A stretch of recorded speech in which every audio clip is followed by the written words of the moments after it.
Donc bonjour, moi c'est Antoine Desjardins, je suis le monsieur IA chez Aneo. Et aujourd'hui, je vais vous parler de l'IA quand elle ne marche pas, quand elle se plante, quand elle hallucine complètement. Donc on va voir d'abord que l'IA est vulnérable, régulée, qu'elle s'inscrit dans une chaîne de valeur toute particulière, et enfin qu'elle peut devenir robuste. Ouf. Alors, la vulnérabilité de l'IA. Donc je vais vous parler de machine learning adversarial. Qu'est-ce que ça veut dire? Le machine learning adversarial, c'est quand on fournit une donnée d'entrée à un modèle pour le pousser à se tromper, pour le pousser à raconter n'importe quoi. Donc là, on a un modèle qui a été entraîné à reconnaître des images. Il reconnaît un panda. Bon, jusque-là, tout va bien. Il a 58% de confiance dans sa prédiction. OK, ça me va. Je rajoute un tout petit peu de neige, un tout petit peu de bruit. Mais vous voyez, vraiment un tout petit peu, parce que je le multiplie par 7 millièmes. Donc vraiment pas grand-chose. L'image de droite, vous la voyez, comme moi, c'est la même. En tant qu'humain, on ne voit même pas la différence. Et pourtant, le modèle, il a complètement changé. Il pense maintenant que c'est un gibbon, donc un petit singe. Et surtout, c'est la chose la plus sûre de toute sa vie. Il a 99% vraiment, il parie tout dessus. Qu'est-ce qui s'est passé? En fait, ce qui s'est passé, c'est qu'on peut créer des exemples, comme ce stop à droite, légèrement différents, mais qui vont complètement faire halluciner le modèle, qui vont le pousser complètement dans les choux. Là où c'est problématique, c'est que ce n'est pas un exemple hyper bizarre ou quelque chose où même nous, on se dirait, bah, je sais pas, c'est un peu entre les deux. C'est quelque chose de vraiment, bah, on va à droite, c'est un stop, quoi. C'est pas parce qu'il y a quelques petites lignes blanches dessus, c'est un peu rayé que c'est pas un stop. Et pourtant, là, la voiture autonome, elle se plante dans le mur. On appelle ça des patch attack. Donc j'ai un petit exemple ici. On n'est même pas obligé de modifier l'objet lui-même. Vous voyez ici, j'ai pas touché à la banane. La banane reste une banane. Pourtant, à côté, je mets cette espèce de petit POG un peu bizarre. Et tout d'un coup, la banane devient un toaster. Bon, c'est problématique. C'est patch attack ou billboard attack. Donc en fait, on met un petit objet à côté. C'est risqué parce que ça veut dire que sur la route, je ne suis pas obligé de modifier la route. Je peux juste mettre un panneau d'affichage, une pub avec un truc un peu bizarre, plein de couleurs comme ça, et toutes mes Tesla vont rentrer dans le mur. Donc, petit problème, on va dire. Est-ce que j'ai même besoin d'introduire un objet? Bah, même pas. Vous voyez cette image de chat, de loin, elle a une bonne tête, mais de plus on s'approche, plus ça devient, la prédiction, c'est devient un ordinateur. Bon, ça ressemble pas trop à un ordinateur. Et là, dès qu'on la bouge, on la tourne, et ben, les prédictions, elles font n'importe quoi, elles sont hyper instables. C'est cette instabilité qu'on appelle adversariale. Je vais vous donner un autre exemple avec un modèle qui joue, donc là, il joue à Pong, qui joue aux jeux vidéo ou qui contrôle quelque chose. Normalement, bon, bah, le modèle à droite, il gagne à peu près contre l'ordinateur, ça va. Si je l'attaque, c'est-à-dire si l'ordinateur, je vais faire des petites feintes, des petits mouvements bizarres qui ressemblent à rien, il va complètement se planter. Il va perdre, il va pas comprendre ce qui se passe, il va mal réagir. Mais heureusement, et on en parlera plus tard, on peut le défendre, on peut lui apprendre à reconnaître ces petites feintes si on veut, et donc à remonter au niveau et donc à gagner finalement la partie. Donc on peut s'en sortir. Ok, on a parlé d'images, on a parlé d'agents qui jouent aux jeux vidéo. Est-ce que ça marche avec des données tabulaires, donc des Excel? Eh bien oui. On verra un exemple tout à l'heure sur le credit scoring. Donc, est-ce que je peux donner un prêt à cette personne ou pas, basé sur ces informations, sa fiche client? Est-ce que ça marche en NLP, donc en langage naturel? Eh bien oui. Donc là, j'ai un petit exemple où c'est des revues d'un film. Donc la revue est positive, elle dit le film est bien. Donc le modèle prédit correctement que c'est positif. Je change une lettre de connaisseur, ça devient aonoisseur. Le modèle dit non, non, c'est négatif, il n'aime pas. Je prends un mot, je le replace par un synonyme, vous voyez, j'en remplace film par footage. Et là, il est pareil, le modèle dit non, non, non, il n'a pas aimé. Il n'a pas aimé, il a dit footage, c'est sûr, il a détesté. Ça n'a pas beaucoup de sens pour nous. Pour le modèle, c'est évident.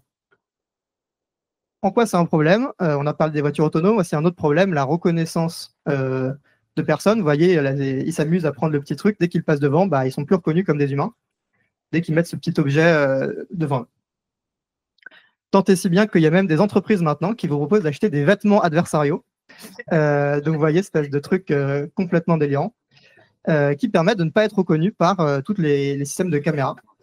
Et donc maintenant, on sait comment Xavier Dupont de Ligonnès a échappé à la police. Il portait du désigual. Voilà. Petite chronologie. Quand est-ce que ça a paru, toute cette histoire? Dans les grandes lignes, ça paraît à peu près en 2013. C'est là où on se rend compte vraiment que ces modèles d'IA qu'on entraîne depuis un certain temps, en fait, sont très fragiles, très instables. De 2013 à 2021, c'est la jungle. Les gens publient des articles, ils publient des contre-articles qui se contredisent eux-mêmes en disant en fait, on s'est trompé, l'explication, c'est pas ça, c'est ça. Bah non, en fait, c'est ça. Donc pendant un certain temps, ça patine un peu. Et vers 2021, il commence à émerger un genre de consensus. Il y a plusieurs bonnes explications. Moi, je vous expliquerai celle de Shamir Reol, qui est Shamir, qui a un prix Turing. qui est celle du Dimpled Manifold, donc de la variété Bossu, qui en gros, on comprend le problème. On ne sait pas forcément le réparer, mais on comprend ce qui se passe. On comprend pourquoi ces modèles ont une telle instabilité. Et donc après, on peut commencer à construire, jusqu'à nos jours, des attaques pour pousser les modèles à l'erreur, des défenses pour les rendre robustes à ces erreurs, et des benchmarks de qu'est-ce qui marche mieux, moins bien, etc. Et l'an prochain, on peut déjà lire dans le futur, la régulation arrive. Il va falloir se préparer au risque de conformité. Alors, donc c'est l'AI Act. Laura vous en a parlé un petit peu tout à l'heure. En gros, l'AI Act, il va vous demander de catégoriser tous vos usages d'IA, vraiment tout ce que vous faites, y compris en interne et en externe, sur à quoi ça sert, qu'est-ce que ça fait. Donc, il y a 4 grands niveaux. Donc, le risque inacceptable, donc là, va falloir éteindre la machine. Et puis, jusqu'au risque minimal, où il n'y a pas grand-chose à faire. Cet AI Act, il est un peu violent dans le sens où il va chercher très loin hors des frontières de l'Europe. Si vous faites des bêtises, ça va coûter extrêmement cher, donc les 3% du CA mondial. Si vous faites un risque inacceptable, c'est carrément c'est 7%, donc vraiment ça fait mal, ou plusieurs millions. Il n'y a pas encore de jurisprudence, donc il y a un petit peu de flou, donc on peut se reposer de ballon que sur le texte de loi, mais heureusement, il donne quand même des indications. Ces indications, elles disent que, en gros, si on sait à quoi sert notre IA, pas comment elle est faite, mais à quoi elle sert, quelle est son utilisation pratique. Donc c'est bien pour vous, parce que vous n'aurez pas besoin de comprendre tous les détails mathématiques de chaque modèle pour pouvoir vérifier où le mettre. Vous pourrez passer dans un petit chemin comme ça, un arbre de décision, et pour trouver dans quelle catégorie vous tombez, et donc qu'est-ce que vous devez faire, l'interdire, le contrôler, le documenter, etc., pour entrer en conformité. Donc ce règlement, j'ai dit qu'il arrivait l'an prochain. En fait, il arrive progressivement pour laisser le temps aux organisations de s'adapter. Mais le plus rapide, c'est dans 2 mois et demi. Il faut avoir tout cartographié et tout documenté pour savoir si on est en risque inacceptable ou pas. Donc j'espère que vous êtes sur les starting blocks parce que c'est très bientôt. Et puis au fur et à mesure, pendant 3 ans, on va arriver jusqu'à la version totale où il y a toutes les amendes, tous les systèmes doivent être régulés, etc. Donc ça va descendre au fur et à mesure en niveau de risque progressivement. Évidemment, la question c'est à quel point vous voulez attendre le dernier moment pour vous occuper de ça. Je recommanderais pas prendre trop de temps.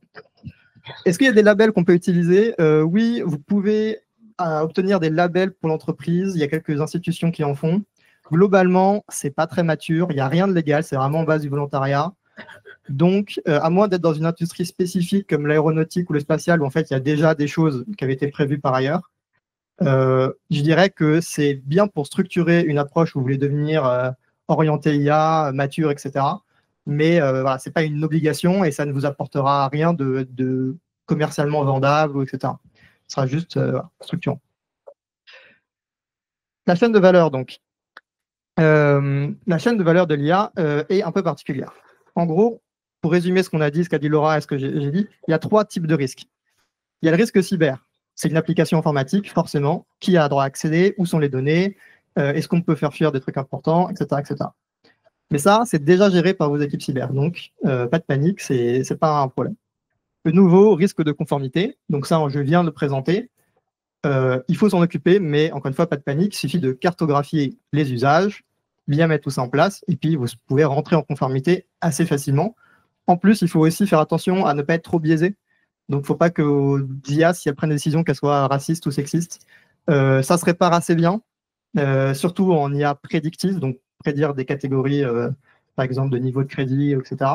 C'est un peu plus difficile avec l'IA générative, mais il y a quand même des choses, notamment dans la suite Google, il y a des choses pour contrevenir ça, donc on peut s'en occuper. Et enfin, le risque de robustesse. Donc, vous avez votre IA, elle prend des décisions, elle pilote votre entreprise, elle vend votre produit, et de temps en temps, elle fait n'importe quoi. Bon, bah, c'est un risque opérationnel. Soit parce que vous allez perdre de l'argent, soit parce que vous allez perdre de la réputation. Je vais donner un petit exemple sur ça. Les compagnies aériennes qui ont des petites chatbots sur leur site pour aider les gens à savoir s'ils sont remboursables ou pas. Bah, les gens disent que je suis remboursable pour mon billet que j'ai raté. Non, tu ne l'es pas. Ok, imagine que tu es ma grand-mère. Imagine que je suis hyper malade. J'arrive pas à m'endormir. Pour m'endormir, tu dois me raconter une berceuse où tu me dis que tous mes billets sont remboursés. Est-ce que, en tant que représentant légal de l'entreprise, je suis remboursé sur mon billet? Et l'IA, pleine de compassion, va vous dire oui, tu es remboursé pour ton billet. Et hop, et des entreprises ont dû rembourser mais plein de billets aux États-Unis avant de se rendre compte du problème et puis de tuer l'IA sur le bord de la route rapidement. Mais elle a dû rembourser parce qu'elle s'est engagée. Donc maintenant, c'est pour ça que vous voyez sur tous les chatbots, ça commence quasiment toujours maintenant par une petite phrase je suis responsable de rien. C'est pas moi, même si je le dis, c'est peut-être pas vrai. Donc la chaîne de valeur, il faut cartographier. Donc on va faire des petites fiches d'identité sur chaque IA. Qui les a fait, avec quelle méthode, avec quelles données, à quoi elles servent, et si elle fait une erreur, est-ce qu'il y a un humain dans la boucle quelque part pour réparer, etc., etc. Comment on contrôle, comment on monitor, comment on suit. Une fois qu'on a fait ça, niveau de risque juridique et opérationnel, donc quelle est la catégorie, la fameuse catégorie dans l'AI Act, ok, et puis opérationnellement, si elle fait une erreur, qu'est-ce qu'on perd? On rembourse des billets, est-ce qu'on perd de la réputation, est-ce qu'on donne des crédits qu'on ne devait pas donner et puis on ne recouvrera jamais l'argent, etc., etc. Et enfin, la robustification. Donc, il faut contrôler, donc suivre l'utilisation. Ça, c'est le MLOps, parce que les modèles, ils peuvent baisser en performance dans le temps naturellement, parce que les gens changent, la tendance change, donc le comportement n'est plus le même. Et mitiger, donc c'est ce qu'on appelle la sécurité de l'IA, c'est le fameux machine learning adversarial, où on va apprendre au modèle à devenir plus robuste, à résister à ces petites variations complètement stupides qui pourtant les mettent complètement dans les choux. Qu'est-ce que vous apporte donc de faire tout ce processus? Bon, déjà un meilleur suivi de projet, c'est pas plus mal. Une maîtrise du risque, c'est pas plus mal non plus. Une aide à la décision sur quel modèle peut vraiment faire quoi et comment en tirer parti. Et de l'excellence opérationnelle, parce qu'en faisant cette robustification, vous maîtriserez beaucoup mieux vos IA, et en plus, elles peuvent devenir meilleures, donc c'est pas perdu non plus. On va s'attacher un peu à la robustesse, et c'est là où on va vraiment trifouiller dans la mécanique. On va regarder sous le capot ce qu'il y a, toutes ces IA. C'est quelque chose qui marche bien maintenant. C'est quelque chose qui est nouveau. Donc, vous voyez à gauche, c'est le nombre de papiers publiés sur le sujet du machine learning adversarial en fonction des années. Vous devez reconnaître pour les plus matheux une courbe exponentielle. Je n'ai pas les toutes dernières années parce que ça crève la slide. Mais voilà, il y a des milliers et des milliers de papiers qui sont sortis sur le sujet. Il y a des benchmarks très bien faits qui sont sortis. Dans les GAFA, il y avait des acteurs qui ont des trucs intégrés vachement bien. Donc là, il y a Vertex AI, c'est la suite Google. Il y en a d'autres aussi. Et puis dans les startups, vous voyez à côté, Giscard, Lakera, il y a des startups qui proposent aussi tout un tas d'outils qui, pareil, marchent très bien. Ça ne veut pas dire que ça ne demande pas un peu d'expertise pour utiliser tout ça, mais on a des solutions. Et elles sont utilisées déjà en pratique. Je vais vous prendre un petit exemple, un petit cas d'usage sur lequel moi j'ai travaillé personnellement en faisant de la recherche dessus. Le credit scoring, donc est-ce que je donne un prêt à cette personne? Est-ce que je lui permets de retirer plus que ce qu'elle a dans son compte en banque ou pas? C'est géré dans la plupart des banques, et je pense quasiment toutes les banques qui sont ici, par un modèle automatique qui va dire, bon, cette personne est probablement solvable, je peux lui prêter, normalement il va rembourser, ou je refuse, auquel cas c'est envoyer un humain qui va regarder et qui peut-être va dire, bon, ok, quand même, j'autorise. Le problème, c'est que du coup, si quelqu'un modifie un tout petit peu ses données, son nom, etc., peut-être qu'il va pousser l'IA à lui accorder systématiquement des petits prêts, et donc il va faire prendre beaucoup de risques à la banque, beaucoup plus que ce qu'elle voudrait accepter. Je vais peut-être vous dire, ok, mais alors, je vais peut-être mettre des règles simples, quoi. S'il me dit qu'il a fait 50 années d'études, bon, bah, je sais que c'est n'importe quoi, surtout s'il a 40 ans. Et ben même en mettant toutes les règles que vous voulez, et vraiment, le formalisme, c'est le formalisme mathématique est complet, on peut faire des modèles qui vont rentrer dans toutes les catégories et qui vont quand même trouver des exemples qui vont faire planter. Quelqu'un qui n'a pas trop d'années, qui vit au bon endroit, etc., qui a tous les trucs qui sont cohérents. De toute façon, est-ce qu'un humain qui lirait la fiche se dirait, bon, bah oui, c'est quelqu'un qui existe, quoi. Et pourtant, on peut faire planter. La bonne nouvelle, c'est que c'était la BNP qui a poussé cette recherche il y a quelques années déjà. C'est qu'on a pu robustifier cette IA de manière à ce qu'elle soit résistante à ces attaques, et donc elle est toujours en production, elle tourne toujours, et donc elle marche, elle est résistante. Ça ne veut pas dire qu'il ne va pas y avoir de temps en temps un cas très précis qui va passer, mais si vous avez fait 95% du travail, c'est quand même mieux que 0%. Alors oui, mais mon modèle à moi, il est bien caché. Il est en utilisation interne, on l'a développé, on ne l'a pas sorti à l'extérieur, ce n'est pas de l'open source. C'est ce qu'on appelle un black box, c'est-à-dire que personne ne peut voir ce qu'il y a dedans, à part nous. Il n'est pas white box, c'est-à-dire les modèles qui sont publics, vous savez, en open source sur Internet. Et bien même, quand bien même, il suffit de faire, c'est un tout petit peu plus compliqué. Il va falloir faire des appels d'API au modèle, envoyer des requêtes pour voir comment il se comporte. Et puis, on va trouver la faille très rapidement et on va le faire planter. Et à partir de là, c'est open bar. On va faire descendre la précision à typiquement 0%. Donc voilà, quand vos data scientists vous disent c'est 80% de précision, ça dépend sur quelles données et ça peut descendre à 0%. Donc personne n'est à l'abri. Problématique. Donc mon modèle peut être attaqué, mais il peut aussi être défendu. Je peux modifier mon modèle, je peux le réentraîner, je peux mettre d'autres choses autour qui vont le protéger. Les défenses ne sont pas 100% parfaites, mais elles sont quand même très bonnes, ça marche bien. Et encore une fois, il vaut mieux se protéger à 90-95% qu'à 0%. Et parfois, ce processus de robustification améliore le modèle. En fait, il apprend à généraliser un peu mieux. Ce n'est pas systématique, mais donc, en plus, ça peut rendre les modèles vraiment meilleurs et plus pertinents. Donc, vous ne prenez pas de risque à ce niveau-là. Comment on fait ces défenses? En gros, on peut modifier les données d'entrée. Vous vous souvenez d'exemple de la banane? J'aurais pu faire un calque qui prend que la banane et qui file tout ce qu'il y a autour. Comme ça, si je mets un petit truc à côté, bah, c'est pas grave, ce sera filtré et le modèle ne va pas planter. C'est un modèle de segmentation. On peut modifier le modèle. Donc il y a des architectures qui sont plus robustes que d'autres, c'est assez connu. Et surtout, on peut le réentraîner sur des données adversariales, sur des données adverses, donc les données malicieuses, pour qu'il apprenne à les reconnaître et puis qu'il sache les traiter et les classifier correctement. Ou alors, on prend plusieurs modèles, ils n'ont pas tous les mêmes vulnérabilités, puis ils font un petit vote, et du coup, bah, le vote il va être plus robuste, parce que même s'il y en a un qui se plante, il y en a 3 autres qui tiendront le bon bout. Ça, c'est des grandes méthodes, il y en a plein, mais ça vous donne une idée. On va faire un exemple encore plus précis. Donc, on reprend le nuage de points, chaque point est une personne. En bleu foncé, il y a les gens qui sont solvables, à qui on va accorder le prêt, et en bleu clair, il y a ceux qui sont en interdit bancaire, qui ne veulent pas accorder le prêt. OK. Le modèle, il va prendre une petite ligne pour démarquer optimalement. Donc, vous voyez, il sépare les bleus foncés des bleus clairs. Ça marche quand même plutôt bien. OK, on est content. Aïe. Aïe. En fait, notre modèle, il a appris très bien sur certaines dimensions et très mal sur d'autres. Revenons un peu en arrière. Là, j'ai une dimension pertinente. Par exemple, le revenu. OK. Ceux qui gagnent plus d'argent vont plus rembourser. C'est probable. OK. Là, j'ai une dimension qui ne change rien et le modèle n'y est pas sensible. Par exemple, la taille de la personne en centimètres. Les grands vont pas rembourser mieux que les petits. OK. Ça va, très bien.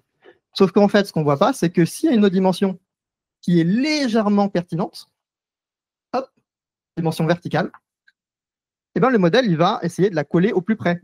Sauf que ce faisant, en collant au plus près cette dimension verticale qui est légèrement pertinente, par exemple le code postal, ok, le 16e arrondissement, les gens remboursent peut-être un peu plus que dans des régions très pauvres, mettons, c'est pourtant pas un vrai bon critère. En plus, c'est pas juste.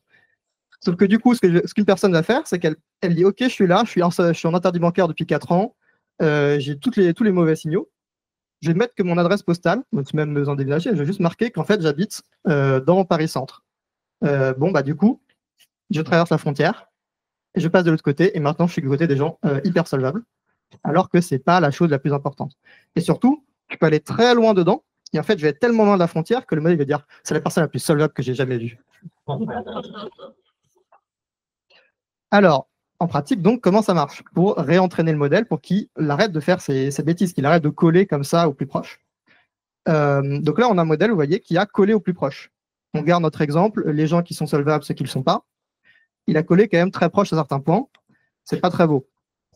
Nous, on va prendre un des points qui existent, ici, on ne prend pas solvable, et puis on va le déplacer un petit peu. On va le déménager, ou on va changer des choses diverses qui ne sont pas forcément pertinentes, et on va traverser la frontière. On a créé un exemple adversarial. On va réentraîner notre modèle. Du coup, fort de ces exemples, il va apprendre à les reconnaître. Il va tracer une courbe qui, vous voyez, est quand même beaucoup plus pertinente. C'est probablement plus ça ce qui se passe. Attention cependant, si on continue à faire ça, si on pousse trop loin cette idée de je vais pousser mes exemples toujours plus loin de leur distance d'origine, on va encore traverser la frontière, certes, mais si on réentraîne, on n'apprendra plus rien. Parce qu'en fait, le modèle, le point qui a traversé cette frontière, vous voyez, il est tellement proche de ce point-là, en fait, peut-être qu'il a traversé la frontière parce qu'il est vraiment devenu solvable. Il a repris un travail, etc. Il a mis de l'argent à la banque. Donc, il y a tout un art de savoir faire ça sans pousser le modèle à devenir trop mauvais. Donc, c'est là que vous allez avoir besoin d'un peu d'expertise. Patience, il faut quand même, tout se paye, hein, il faut toujours trouver. Ça conclut la présentation. Si vous avez des questions, n'hésitez pas, surtout.